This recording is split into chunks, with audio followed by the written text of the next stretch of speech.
Welcome back to Big Bacon's Collection. I'm your host, Big Bacon. So the question is, how do we get over a case of the Mondays? By declassifying the classified. Today we're going to be looking at the Wave 2 number 6 Cobra Commander. I actually managed to get this in a trade with a gentleman in a Facebook group I'm in.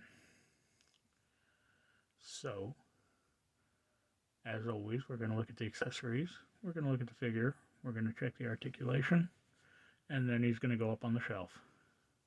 So let's get started. Now, disclaimer, this figure also came with a set of alternate hands. A right-handed pointing finger and a left-handed fist. Those are buried within my accessory bag. I will not be displaying with those, so this is what you're going to get. He comes with what I can only describe as a all-silver, ornate, Cobra-inspired blunderbuss. It's like an old flint-style weapon. Old flintlock. Now the handle is actually crafted into the shape of a Cobra's head. Got the scales at the back, underbelly inside there, trigger area. You have a flintlock hammer. The underside is also scaled. Mine's a little bit bent. And there's a motif of a coiled snake striking going down the sides. And from the front, it just looks like the snake with an open mouth. It's a great looking piece, although I think a little bit of paint would have brought some of these details out better. Speaking of paint, he also comes with not quite a knife, not quite a sword. This is a wicked curved blade. Mine, if you look, still has a little bit of spent a little bit too. Might have to heat all of these things up later. Mine looks like it still has a little bit of flash left on it from the production process. The handle is, the blade is all in silver. Handle is in silver. A lot of people put the hand here. I don't feel like that's the actual handle. Although, well, actually there are 2 points you can hold it. He can hold it here, or he could put his fingers through the gap here and have him hold it here. So, either way works. But this part here has a beautifully painted gold Cobra head. Fanned out, ready to strike. Now, what do you say we get onto the figure? Now, I almost want to call this not my Cobra Commander. But in truth, I do love the helmeted Cobra Commander look. So the fact that that's the head they gave us, I'm okay with that. And this is more like a ceremonial look, in my opinion. Now, my big issue. They did the actual head with the silver face mask. Sorry about that. The head is one piece, and then they've got this overlay glued on top of it. Now, because of that, you get a lot of gapping up in here. But what bothers me more is how uneven and crooked it is. Now, I've seen some people who say they've removed the glue, taken this off, and re-glued it, and it came out better. I'm a good enough customizer to completely ruin a figure attempting to do it. So for now, he's stuck with an uneven helmet. The entire sculpt is covered in these black-looking scales at various points all over the body. I like it. Silver trim to all these pieces. He's got these what look like black leather bracers with silver edging, Cobra logo on it, black leather gloves, this hand in the open handed gripping the world type position. This one in a pistol holding position. Double-breasted jacket. All the buttons are little Cobra symbols. Got this huge red Cobra emblem on the chest. And a gold chain, which does absolutely nothing if you do not have that magical convention one. Although on mine,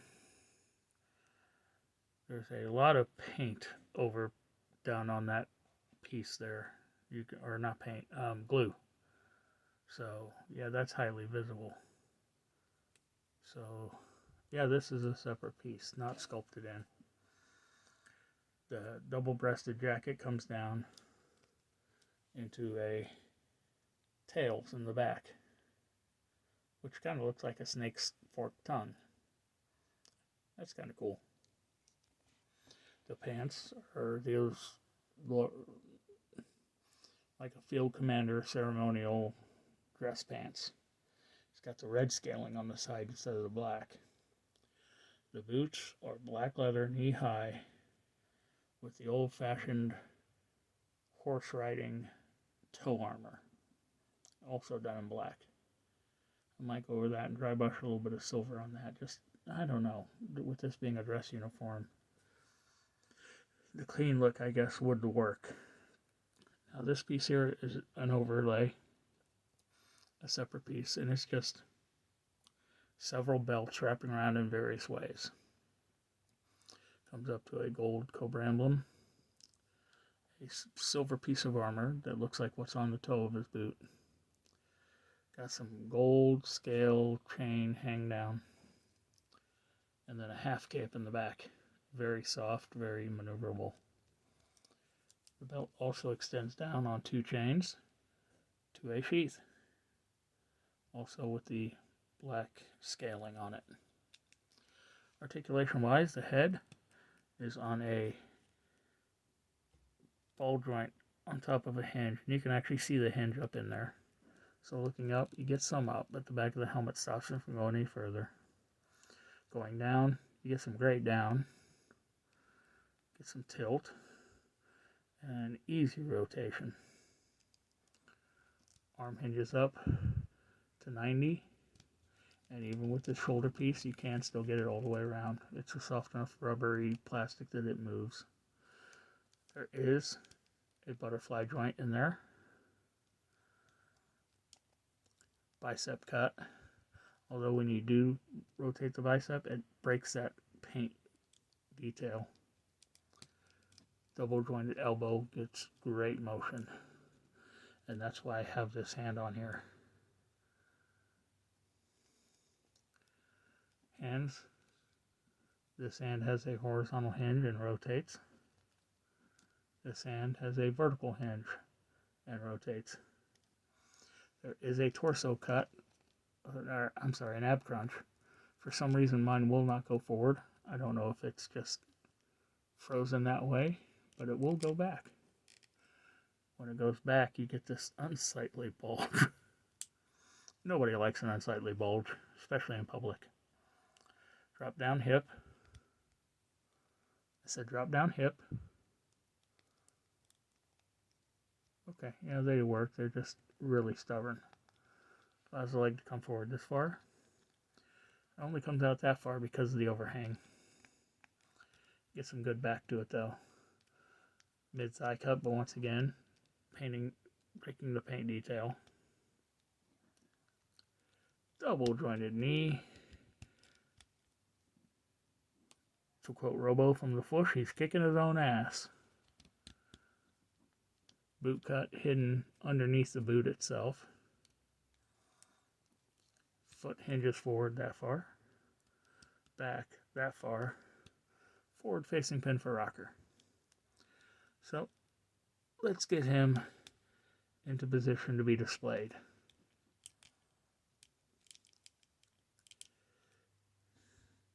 So we're going to throw this sword into the sheath. Now the reason I said that this is the handle, this is how far it comfortably goes down into the sheath. There's a slight gap here at the bottom to allow air in so it doesn't burst the seam, pressurizing, shoving it in there. Now, a lot of people will shove it all the way down like that, but then you get the blade hanging out the bottom. I don't like that. So mine will be staying just like this.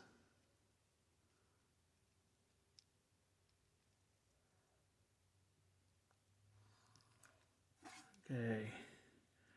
The hand, let's see how rubbery and soft the hand is. The hand is somewhat pliable. So you can get your weapon in there with almost no effort.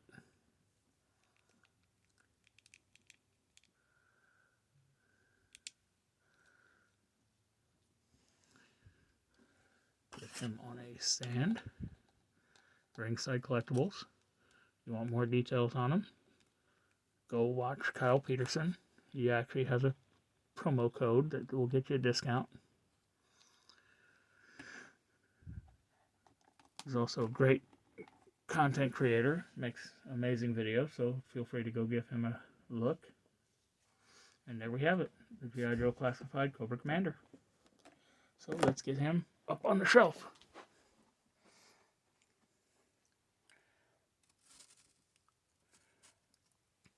And there he is. Once again, thanks for tuning in. Be sure to subscribe, like, share, comment, hit that notification bell, and I'll see you all next time.